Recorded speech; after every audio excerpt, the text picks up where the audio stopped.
Hello बच्चों, चलिए प्रश्न को पढ़ते हैं। कुछ मौसम में दमा रोग का दौरा बढ़ जाता है। ये निम्न से संबंधित होता है।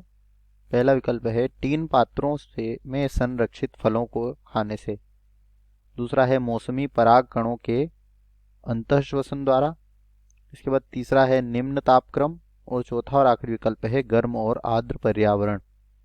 तो हमें यहाँ पर प्रश्न में पूछा गया है कि कुछ मौसमों में दमा रोग का दौरा क्यों बढ़ जाता है।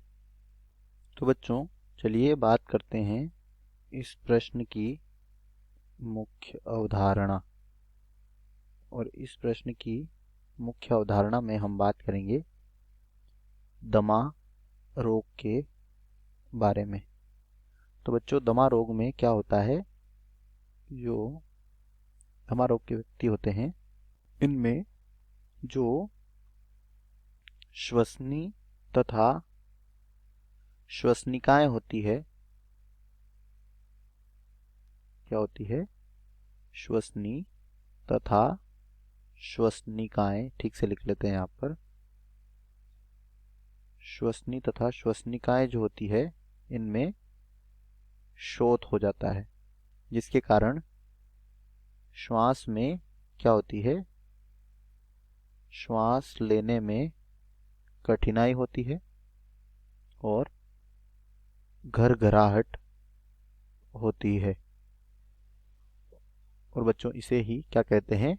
दमा या अस्थमा कहते हैं। और अगर यहाँ पर बात करें इसके, कुछ मौसमों में इस रोग का दौरा जो है यह बढ़ जाता है। यह किस कारण से होता है? तो पहला विकल्प है तीन पात्रों में संरक्षित फलों खाने से। तो बच्चों, तीन पात्रों में संरक्षित फलों खाने से दमा रोग का दौरा नहीं बढ़ता है, गलत है। बी है मौसमी पराग कणों के अंतःश्वसन द्वारा। तो बच्चों, जो पराग कण होते हैं यह एलर्जन का कार्य करते हैं। और जब क्या होता है, अंतःश्वसन द्वारा जब यह क्या कर जाते हैं, शरीर में पहुंचते हैं या श्वसन पथ में पहुंचते हैं, तो यह क्या करते हैं?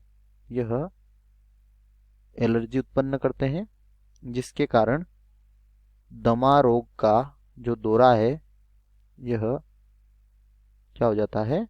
दमा रोग का दौरा बढ़ जाता है। तो यह बिल्कुल हमारे प्रश्न का उत्तर है। इसके बाद तीसरा है निम्न तापक्रम। तो बच्चों, इसके कारण दमा रोग का दौरा नहीं पड़ता। और डी है गर्म और आर्द्र पर्यावरण, यह भी गलत है। दिए गए प्रश्न का सही उत्तर विकल्प बी। आशा करते हैं आपको समझ आया होगा। धन्यवाद।